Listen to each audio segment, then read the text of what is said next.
Henry Royce was born on March 27, 1863, in the small, quiet village of Alwalton, near Peterborough, England. The youngest of 5 children, his early life was far from the luxury and fame he would one day experience. His father, James Royce, was a miller who ran a flour mill, but the business was struggling. The mill that should have been a source of sustenance and security instead became a symbol of failure. The family's financial situation worsened over the years, and by 1867, James Royce was forced to declare bankruptcy. The weight of this financial ruin pressed down on the family, forcing them to leave their home and start anew in London. Henry was just 4 years old when the family packed up and moved. In London, life didn't get any easier. The city's bustling streets were a far cry from the rural quietude of Alwalton, and the little boy had to quickly learn the harsh realities of life. While most children his age would have been playing and enjoying the few carefree years of childhood, Henry was thrust into the responsibility of contributing to the family's survival. At just 4 years old, he took his first job, scaring birds away from a farm for the meager pay of 6 pence a week. It wasn't much, but it was a start. It was a job, and in the world Henry had been born into, work was the only way to survive. But things got worse, and Henry's father, already in poor health and deeply in debt, died when Henry was just 9 years old. The tragedy of losing his father at such a young age left a void that Henry felt deeply, but it also forced him into a new role. He was now the one who had to help support the family. As the eldest son, the responsibility fell squarely on his shoulders. To make ends meet, Henry sold newspapers and delivered telegrams for the post office. The work was grueling, the hours long, and the pay paltry. Yet, through it all, Henry showed something extraordinary: resilience.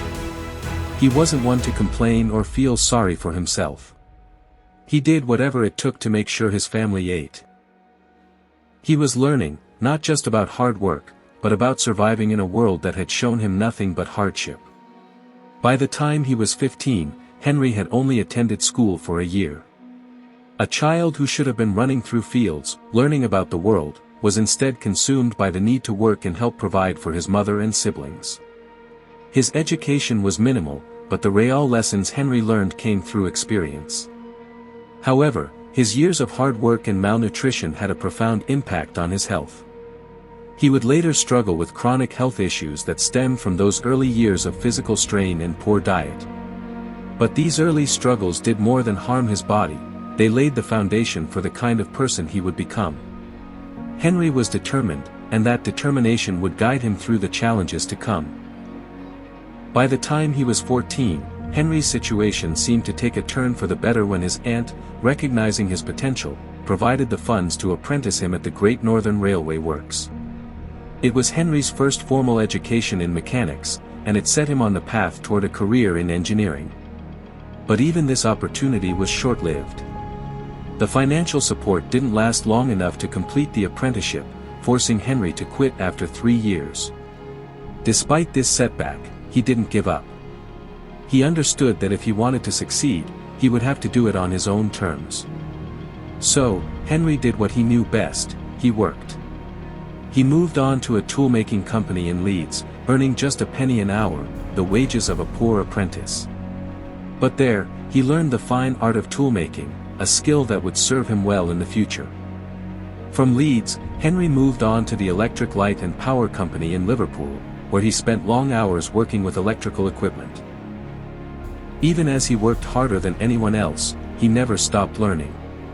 After long shifts, Henry would spend his nights studying electrical engineering. He attended classes at the City and Guilds Institute and taught himself as much as he could about the latest advancements in technology. By 19, Henry had risen to become the chief electrician at the Maxim Weston Electric Company, an achievement few could have imagined for a boy who had only attended 1 year of formal schooling. But for Henry, this job was only a stepping stone. It was the beginning of his ascent into the world of engineering, and he wasn't going to stop there. Unfortunately, just as Henry began to feel that his hard work was paying off, the Maxim Weston Electric Company went under, and once again, he found himself without a job. This might have been the breaking point for many people, but not for Henry Royce. Instead of searching for another job, he decided to strike out on his own. Henry was tired of working for others.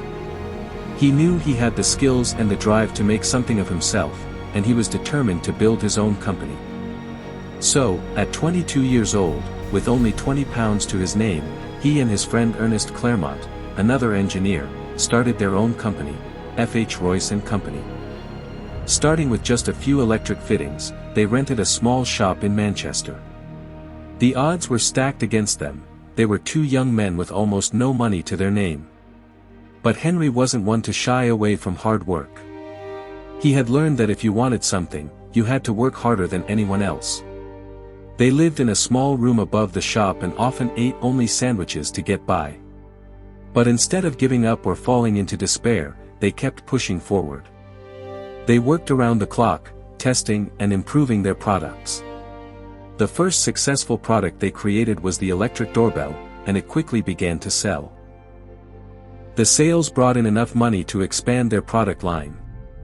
They began making generators and even ventured into building electric cranes. As they created more innovative products, the company's success began to snowball. By 1897, the company had £6,000 in orders, a fortune for the time. 12 months later, that amount had doubled to £20,000. By 1899, their company was worth £30,000, an impressive amount, especially considering the conditions under which they started. This was a period of rapid growth and development, and Henry could feel that his hard work was finally paying off. But even with the company growing, Henry wasn't satisfied. He had already set his sights on something even more ambitious. He wanted to create the most luxurious car in the world. But before Henry could move forward with this new dream, he needed to make sure his personal life was in order. He and Ernest had become wealthy through their electrical business, and with the financial stability they now had, they could afford to focus on family life. Both Henry and Ernest married sisters, Edith and Minnie Punt, officially making them family in more ways than one. This marked a shift in Henry's life. He was no longer just a struggling engineer, he had achieved financial success. But he wasn't going to stop there. The world of automobiles was calling, and Henry was determined to make a name for himself in that arena as well. So, in 1901, Henry Royce found himself captivated by a new kind of machine. Up until that point, his work had been mostly centered on electrical components, motors, doorbells, cranes. But now, something new was catching his attention. Cars were becoming the latest trend, a symbol of modernity, speed, and progress. Henry, ever the visionary, wasn't one to sit on the sidelines. Though he had never worked with automobiles before, his obsession with mechanical perfection and innovation drove him to buy a used de Dion quadricycle. The car, however, was in terrible shape. The engine was a mess, the wheels were worn, and the entire structure felt like a collection of broken parts. It wouldn't even start. Most people would have taken one look at the rusted frame and written it off as a lost cause. But not Henry. To him, this car wasn't a failure, it was a challenge. It was the perfect puzzle, waiting to be solved. So, Henry did what he always did when faced with adversity. Instead of giving up, he took the car apart, piece by piece. He studied each part, each component, and began to rebuild it from the ground up. But Henry wasn't one to simply fix things and stop there. He saw the faults in the de Dion quadricycle and recognized that he could make it better. Far better. For weeks, he worked tirelessly, tinkering, improving, perfecting every detail. It wasn't just about getting it to run, it was about getting it to run better than any other car on the road. Henry Royce wasn't interested in mediocrity. He had always sought perfection, and this was no different. And so, what was once a dilapidated machine was soon transformed into a marvel of engineering, a car that ran smoothly, efficiently, and, most importantly, quietly. But Henry's ambition didn't stop at fixing a single car. This was a new beginning. By 1904, Henry had crafted 3 cars with his own hands, each one an improvement on the last, each one a step closer to realizing his dream. He named them the Royce 10 horsepower, a modest name for a car that would soon be known the world over. The first was for himself, a personal vehicle that he could drive and perfect. The second went to Ernest Claremont, his loyal business partner, who had been with him through thick and thin. And the third, the most important of all, was sold to a man who would change the course of history. This car, the third Royce 10 horsepower, would find its way into the hands of Charles Rolls. Charles Rolls had always been a man apart. Born in 1877 to aristocratic parents, his life seemed destined for luxury and privilege. His father, the first Baron Languedoc, had amassed a fortune and ensured his son lacked for nothing. Charles lived in a world where education, comfort, and opportunity were guaranteed. He attended the finest schools and rubbed shoulders with the British elite. But there was something about Charles that set him apart from his peers. He didn't care about what society expected him to do. While most young men of his stature spent their days immersed in business affairs, Charles had one consuming passion that wasn't concerned with power or wealth. It was cars. At a time when automobiles were still a new and somewhat unconventional pursuit, Charles Rolls became one of the first people in Britain to own a car. This wasn't just a passing fancy.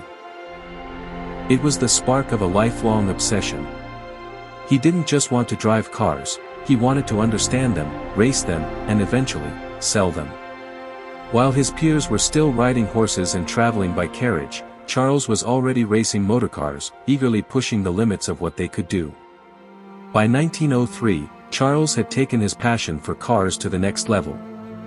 He didn't just own them, he ran a dealership, C.S. Rolls and Company, where he imported and sold the finest French cars of the time, Peugeot and Minerva, to the British elite.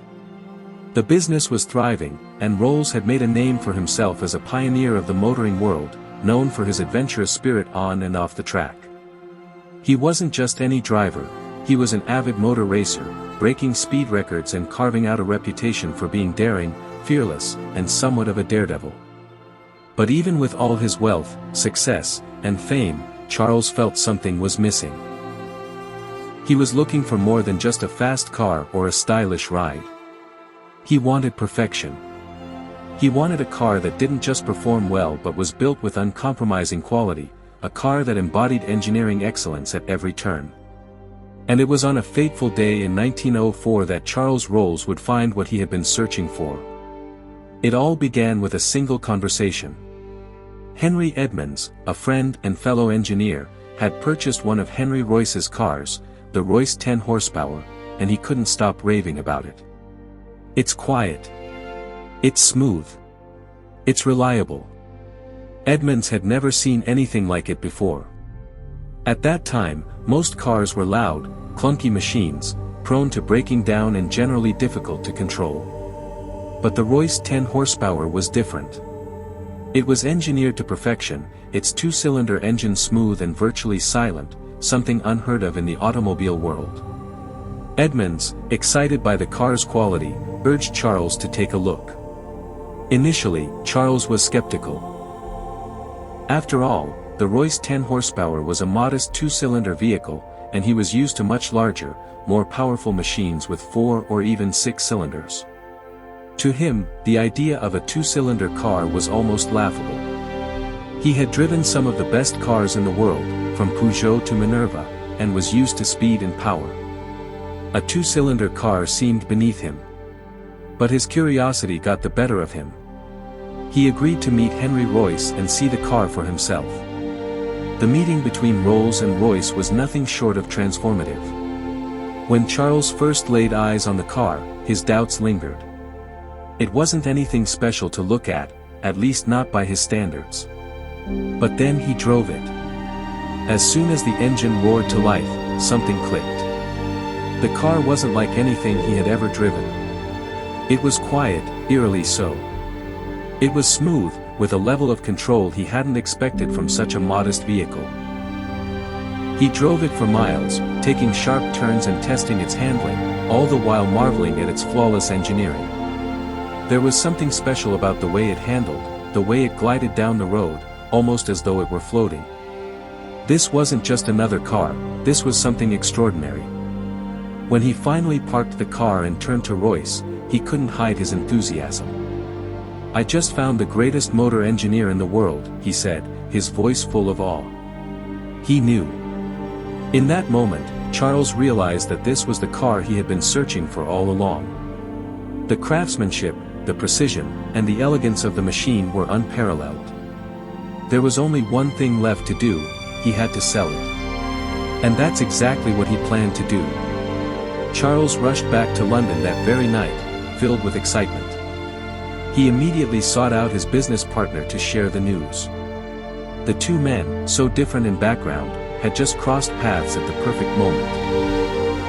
Henry Royce, with his uncompromising commitment to quality, and Charles Rolls, with his exceptional marketing acumen and understanding of what the wealthy wanted in a car, made the perfect team. So, together, they formed Rolls-Royce, a name that would become synonymous with luxury and unrivaled craftsmanship. Their first product, the Royce 10, was a modest but solid beginning. It wasn't just a car, it was a symbol of the dedication, precision, and perfection that Henry Royce had built into everything he did. Selling for £395, a price that, adjusted for inflation, would amount to tens of thousands of dollars today, it was the kind of car that made people sit up and take notice. But while the Royce 10 laid the groundwork for what would come, it was their second car that would set the stage for history. The Rolls-Royce Silver Ghost. Now that's where the magic truly happened. The car that would redefine luxury and would make Royce and Rolls legends. But it didn't take long for them to realize that simply building a great car wasn't enough. They needed to tell the world about it. This was where Claude Johnson came into the picture, he mastermind behind the marketing that would push Rolls-Royce into the stratosphere. Johnson wasn't just good at selling cars, he understood that to create a legacy, he had to craft a story. And so, he orchestrated one of the most brilliant publicity stunts in automotive history. In 1906, after the Silver Ghost had already proven its capabilities with a 15,000-mile endurance run, Johnson decided to take it a step further. He placed a cup of water on the running engine, knowing full well that if the engine was as quiet as he believed, not a single drop would spill. The test was a resounding success. The car's engine was so smooth, so silent, that not even a drop of water trembled from the cup. This act, simple yet profound, established the Rolls-Royce Silver Ghost as the quietest car in the world, forever earning it the title of Best Car in the World. But the success of Rolls-Royce didn't come easily. The road ahead was still paved with challenges, but with each obstacle, their vision became clearer. As their cars rolled off the production line, their reputation solidified. Rolls-Royce was the pinnacle of automotive engineering. What started as a small dream in Manchester was now a force to be reckoned with, one that could no longer be ignored. It wasn't just about building a car anymore, it was about building a legacy that would endure for generations. But Johnson's genius didn't stop at words. Take the incredible feat of Charles Rolls driving a light 20 from Monte Carlo to London in 37 hours and 30 minutes. It wasn't just about speed, it was about demonstrating the car's reliability, its strength, and its endurance. In 1907, with the 12th Rolls-Royce 4050th HP, Johnson took the brand's reputation for engineering excellence to unprecedented heights. The car was special, its coachwork was painted silver by Barker & Company, and its fittings were silver-plated. The world would soon witness the magic of the Silver Ghost. In May of that year, Johnson set out to prove once and for all that Rolls-Royce cars weren't just beautiful, they were unbeatable. He drove the Silver Ghost from London to Scotland and back, a 2,000-mile round trip. And, true to form, the car didn't just succeed, it excelled. It completed the entire journey with no mechanical problems and averaged an astonishing 20.86 miles per gallon. But Johnson wasn't satisfied with just a successful trip. He saw an opportunity to raise the stakes even higher, to make a statement that would resonate far beyond the world of automobiles. He entered the Silver Ghost into the 1907 Scottish Reliability Trial, and the car didn't just participate. It dominated. It took home the gold medal in its class for hill climbing, speed, reliability, and fuel consumption, all the qualities that defined Rolls-Royce. Yet, Johnson's ambition knew no bounds. The journey wasn't over. In the back of his mind, there was something even bigger, something that would truly cement the Silver Ghost's place in history. Johnson decided to take the Silver Ghost on a world record-breaking journey, a quest to set a new standard for endurance. The plan was to drive non-stop between Glasgow and London. What started as a 10,000-mile run between the two cities would turn into something far greater. On July 1, 1907, they set off, just Johnson, his driver, and the remarkable Silver Ghost. They had no idea how far they would go, but as the days passed, the car kept going. And going. And going. 39 days later, the Silver Ghost had covered 14,371 miles, breaking the world record for a non-stop run. They had doubled the previous record and exceeded every expectation, proving that the Silver Ghost was, quite simply, the most reliable and enduring car in the world. This wasn't just a publicity stunt. It was history in the making. The Silver Ghost became a symbol of Rolls-Royce's superiority, a statement that no other car on the market could match the performance, the quiet elegance, and the reliability of a Rolls-Royce. With Johnson's marketing brilliance, Rolls-Royce had gone from being a well-regarded luxury car brand to the undisputed king of the automotive world. But there's more to Charles Rolls that everyone needs to know. Charles Rolls had always been a man of extreme passions. He lived life on the edge, whether in the driver's seat of a car or, increasingly, in the sky. The roar of an engine and the rush of wind were as much a part of him as his love for automobiles. By 1909, he had made a name for himself not just as a successful businessman but as a daring aviator. Charles was the first person in Britain to hold a pilot's license, and he wasn't content with simply flying for fun. He had a mission to make history. One of his greatest achievements came in 1909 when he set the record for the first non-stop flight across the English Channel and back. The flight itself was a monumental leap forward for aviation, and Rolls was hailed as a hero. His name became synonymous with the pioneering spirit of flight. He was living the dream he had always had, to conquer the skies as much as he had conquered the roads. But there was always more to Charles's ambitions. He'd long urged Henry Royce to join him in aviation. He wanted Royce to use his genius for creating machines of unparalleled reliability to build an aero engine that could revolutionize flight. But Henry, ever the purist, was reluctant. He had already poured his heart and soul into automobiles, and the idea of shifting his focus to something so different didn't sit well with him. "Let me build the perfect car first," he would say, unwilling to let go of his dream of making the world's finest vehicles. But fate is cruel, and sometimes, the most daring souls are taken in an instant. Just a year after his historic flight across the English Channel, Charles Rolls met his tragic end. In 1910, he was performing in an air show, pushing his aircraft to its limits as he always did, when disaster struck. The plane began to falter mid-flight. The engine failed, and despite Charles's expert handling, the plane spiraled out of control. It crashed, and Rolls, only 32 years old, became the first Briton to die in a plane crash. The news sent shockwaves through both the aviation world and Rolls-Royce. For Henry Royce, it was a devastating blow. Not only had he lost a business partner, but he had also lost a close friend, someone who had helped bring his vision to life in ways he couldn't have imagined. The loss of Rolls left a gaping hole in the company. Royce, who had always been a solitary figure, now had to carry the weight of their shared dream alone. But even in the face of such heartache, Royce pressed on. Despite his grief, Royce didn't let the tragedy tear the company apart. The business had to continue. But it wasn't easy. Royce was already battling his own health problems.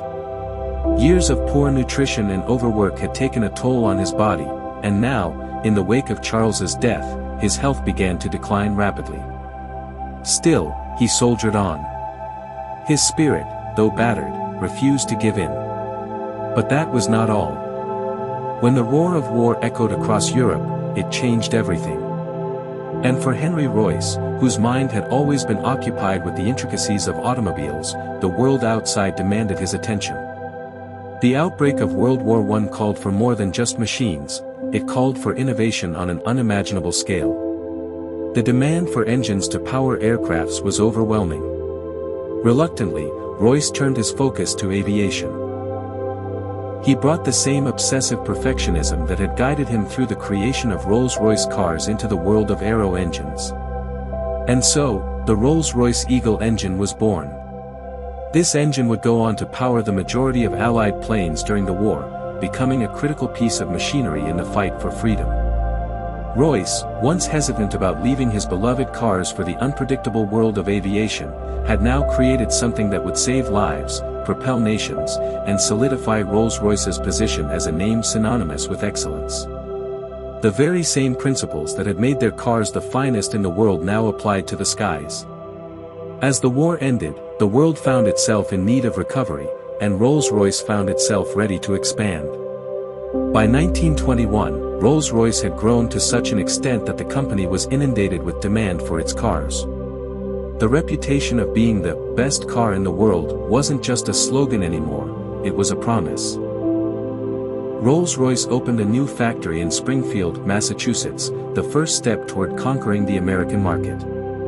By the end of the decade, the factory had produced 2,944 cars, a staggering number considering the level of luxury and craftsmanship that went into each one. The American market was just the beginning. Rolls-Royce was a symbol of wealth, of success, and above all, of craftsmanship. But as the empire expanded, Henry Royce, the man who had shaped it all, was running out of time.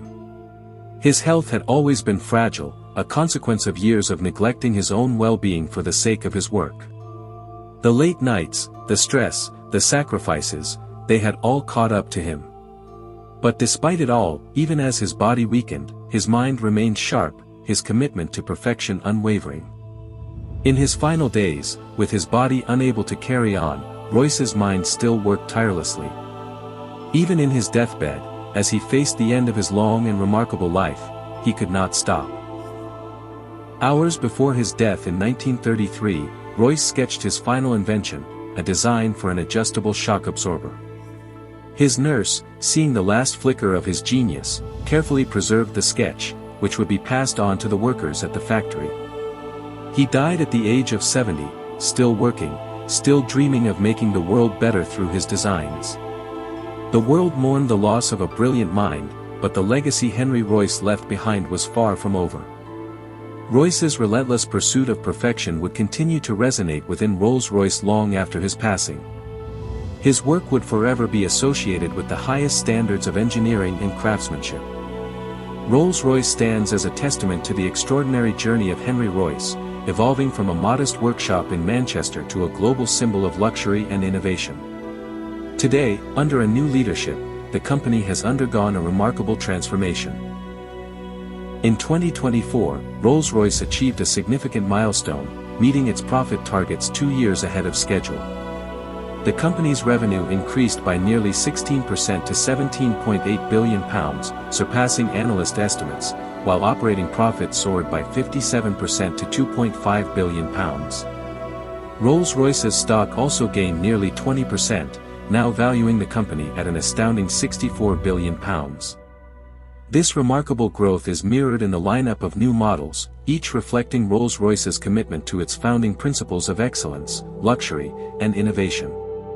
The 2025 Rolls-Royce Cullinan Series 2, a luxury SUV, boasts a refreshed design with a frameless illuminated grille, new daytime running lights, and larger 23-inch wheels. Inside, bespoke audio systems and reclining seats with heating, cooling, and massage functions ensure unparalleled comfort for every passenger. The 2025 Rolls-Royce Ghost Series 2 delivers a refined driving experience powered by a 6.75-liter twin-turbocharged V12 engine, generating 563 horsepower. Equipped with advanced systems like planar suspension and satellite-aided transmission, it offers unmatched handling and precision. Inside, the exclusive Spirit digital interface and the Whispers app elevate connectivity, making every journey effortless. Leading the charge in sustainability, the 2025 Rolls-Royce Spectre is the brand's first fully electric vehicle, blending luxury with cutting-edge technology. Powered by a dual-motor all-wheel drive system, it delivers 577 horsepower and accelerates from 0 to 60 miles per hour in just 4.4 seconds. With illuminated stars in the headliner and a bespoke audio system, the Spectre promises a serene, efficient, and technologically advanced driving experience. Rolls-Royce's commitment to excellence remains unwavering. Each new model reflects the vision of its founders and the company's relentless pursuit of innovation and luxury, ensuring that the brand remains a symbol of the world's finest automobiles. But it all began with one man, Henry Royce, who believed he could change his world, and yes, he did. He started with nothing, built something extraordinary, and left a legacy that continues to influence the world of luxury cars today. So, what's your take-home from this?